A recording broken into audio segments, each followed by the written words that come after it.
Hello and welcome to my preview of the 49th anniversary show for New Japan Pro Wrestling, as this is going to be a Budokan, so a big time show and a big time event, and what a hell of an anniversary show to have. As for, if you're wondering why there wasn't a preview on the channel for the New Japan Castle Attack shows, well, I'll address that later on in this video. Just for right now, main focus is going to be on the anniversary show, as it's the anniversary show, plus there's some New Japan Cup matches on this card. So a little double dosage going on here, as that preview video for the New Japan Cup will be coming out the day after this. So this is going to come out on Tuesday. It should be on the 2nd. Then the 3rd will be the New Japan Cup episode. So I'll just kind of address those matches as well here on this video, obviously, as it's a 6-match card with the main event being a double championship matchup, as what might be the final, I think it is the final actually, double title matchup, as Kota Ibushi taking on the new IWGP Junior Heavyweight Champion in El Desperado. As what a fucking main event that is. That's the first time that has happened as far as Kota Ibushi versus El Desperado singles match since the New Beginning in Osaka show in 2014. So 7 years it's been since the last time they've had a match. One-on-one wise, against each other. So that's going to be a lot of fun. Before we get to that, though, we got the undercard match to go through, as the first matchup, the opener, is an 8-person tag matchup, as with a 20-minute time limit. It's the two teams, Master Wato, Gabriel Kidd, Tomoaki Hanma, and Hiroki Goto, so a bit of a Lion Mark team / Chaos team. Taking on Suzuki Gun of Doki, Zack Sabre Jr., Minoru Suzuki, and Tai Chi. Obviously, Gabriel Kidd is there to take the fall as the young lion. But awesome to see Master Wato having a Budokan match. That's cool. Awesome for Gabriel Kidd, obviously young enough to... And I think this is going to be... I think that as far as anybody else who's on this card, that's probably the only two that have never had a Budokan match before. But, yeah, I mean, that's awesome for Master Wato. Awesome that he gets the opportunity. Obviously, we know what's happening there with Gabriel Kidd taking the fall, as the next matchup, it's a 10-person tag, as the team of Ryusuke Taguchi, Toa Haranare, David Finlay, Juice Robinson, and Hiroshi Tanahashi taking on Bullet Club of Taiji Shimori, Jay White, Chase Owens, Kenta, Evil, as obviously Tanahashi, the never openweight champion, going forward, who he's going to take on. I believe, off the top of my head, I forget who he's supposed to face in the second round of the New Japan Cup, because him and I believe last year's New Japan Cup winner, which Evil, they have buys for the first round of the New Japan Cup, which I love. We'll talk about that kind of more when the New Japan Cup happens. But for that, I just love that they get some incentive on that. But for this, as far as who is going on, with Kenta, I know is on the same side of the bracket as Tanahashi, but he's on the bottom of it, so I don't think it's going to be, as far as Tanahashi, as they're going to build up to a future matchup.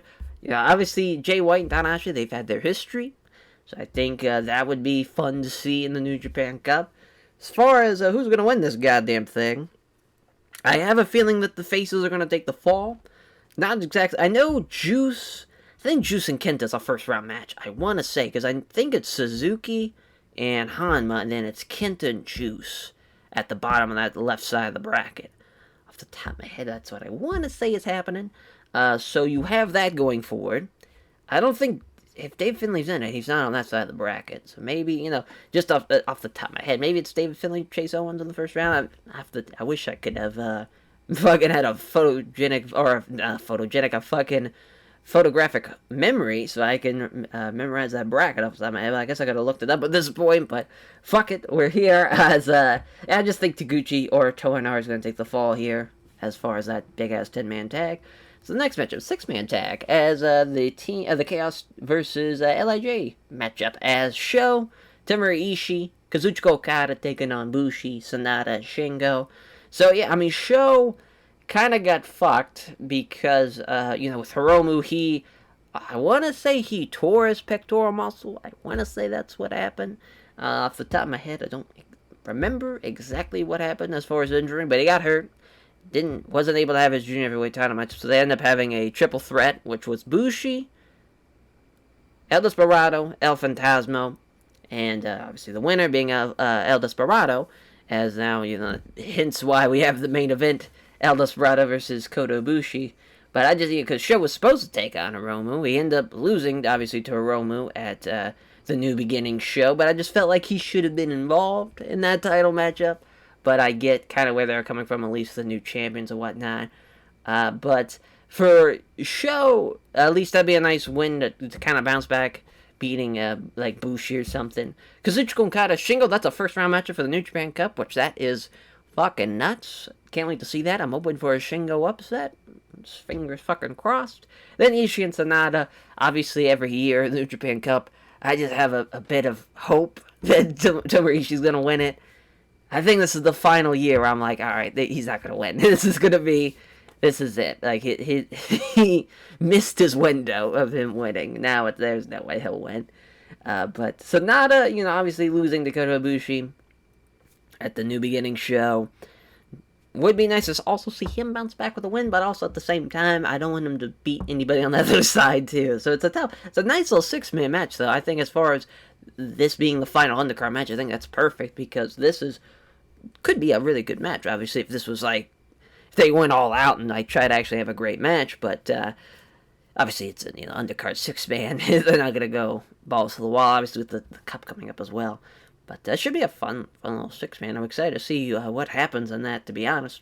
So now for the New Japan Cup matches, as the two that are on this card, Satoshi Kojima versus Jeff Cobb, and Tetsuya Naito versus the Great Okan. As Satoshi Kojima, Jeff Cobb, obviously that's going to be a Cobb win. Would love to see, obviously, Kojima make a crazy run, but I believe the 50-year-old man his time has come and gone, but Jeff Cobb, it'd be huge for him. I think he deserves it, especially with the performance he had at Wrestle Kingdom, him and Shingo. That match was fucking crazy. I still think that's the best match New Japan's had this year. That match was just awesome. But Jeff Cobb, hoping for a nice run for him. I think he deserves it. I think this is the time. This is when you do it. Hopefully his momentum hasn't really cooled off, because coming out of the Wrestle Kingdom card and that match, it was just like, Jeff Cobb is fucking here. Finally, he has that killer performance in New Japan I've been waiting and hoping for. Now it's time to capitalize on that and keep it going and have a great New Japan Cup run.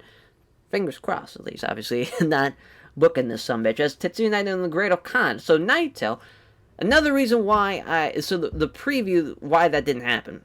So Tuesday, it's announced that Hiromu's hurt.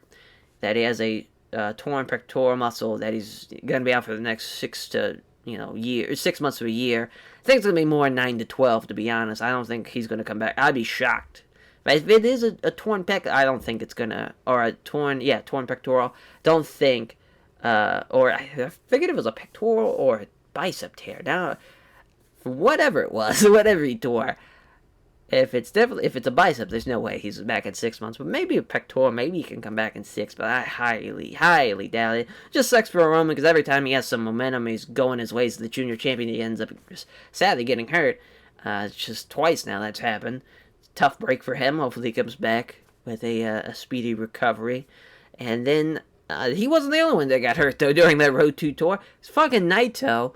You have the tag match. I believe it was him and Bushi. Might have been him and Shingo, actually. I think it was him and Shingo versus, I want to say it was Tanahashi Nagata. Somebody in Nagata. Either way, it's Nagata and Naito. It's a spot where Nagata, obviously, does his little roll. And, for this time, he does his little roll. He runs right into Naito's leg.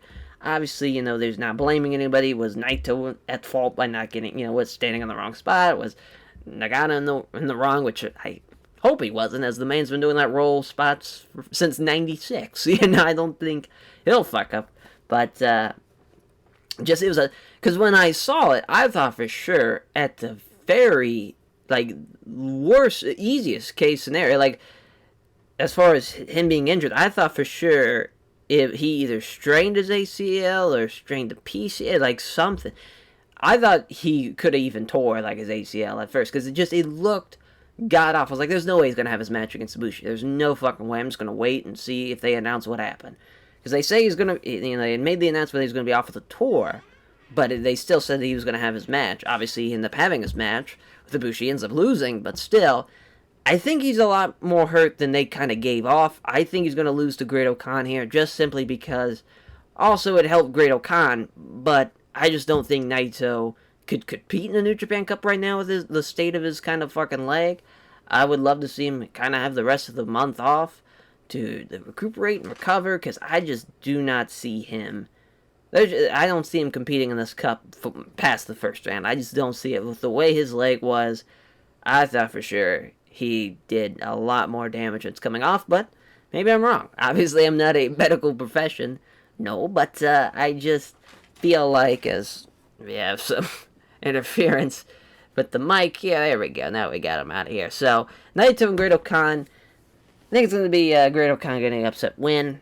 That should be interesting, though, as far as how that match plays off. Plus, in Budokan, again, Great Khan making his debut in Budokan. That's pretty fucking awesome for him, and that'd be a huge win. A debut win in Budokan, beating Tetsuya Naito as the main event for both belts, and will probably be the final time, as we just saw yesterday. It was announced that at Sakura Genesis, whoever wins the New Japan Cup will take on Kota Ibushi for the unified title. They're unifying the heavyweight and intercontinental championship matchup, so now it will be the IWGP World Heavyweight title going forward.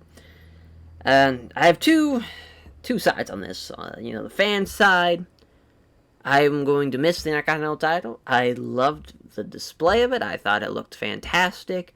I have so many fond memories of that belt, just from the tournament even, when they created the championship. The first time really they ran shows in the U.S., fucking running the Murphy Rec Center with Jersey All-Pro, to obviously Nakamura, and having Nakamura and Andrade and La Sombra, as I'm about to say Andrade, but him and La Sombra wrestling in Mexico and wrestling in Japan. I just really loved that, and obviously Shinsuke Nakamura and Tetsuya Naito, they elevated that belt to a height that it just unbelievable. They made it like a secondary world title when they held the belt, and it's just it's gonna be a shame. I'm gonna miss it. But at the other side of me, you have this double championship matches. We need to stop them, and it needs to be stopped. I'm happy finally it's coming to an end. I wish there was a different way. Obviously, would have loved to have Naito beat him. I think it would have made things a lot easier. But I think just in the state of Tetsuya Naito, part of me, it's like, there's no way they would just have this kind of backup idea. All right, we'll just unify the belts. If Naito was supposed to beat him, and he just was not going to be able to compete after beating Ibushi, I would have just rather have that and just had him vacate the belt. Obviously, here as double champion, with Kota Ibushi as now the double champion, whoever wins the New Japan Cup, going forward now, I think that's going to be great for New Japan to get away from the double title matches, to just have your one solitary heavyweight title. I think that's for the best. I think that's for the best for sure. As for Kota Ibushi and El Desperado, there has not been, I can't remember the last time, maybe it was Devin, maybe in 2013 Devin Tanahashi, maybe that was the last time a junior beat the heavyweight champion, but I don't even think he beat him, to be honest. I'm trying to, just off the top of my head, think. Usually, obviously, the heavyweight champion wins. Don't think that's going to change here. I think Ibushi's going to win. But El Desperado, that's awesome. That's awesome that he's the junior champ. I'm honestly surprised. At first, I thought they were just going to vacate the belt and just have whoever wins the best Super Junior be the next junior champion. Thought that's kind of where they were going to go. But also, that had been like 3 months of the belt being in limbo. So, at least now, there's a junior champion, and you have that going forward. But, it's going to be a shame to not have the Intercontinental title around anymore.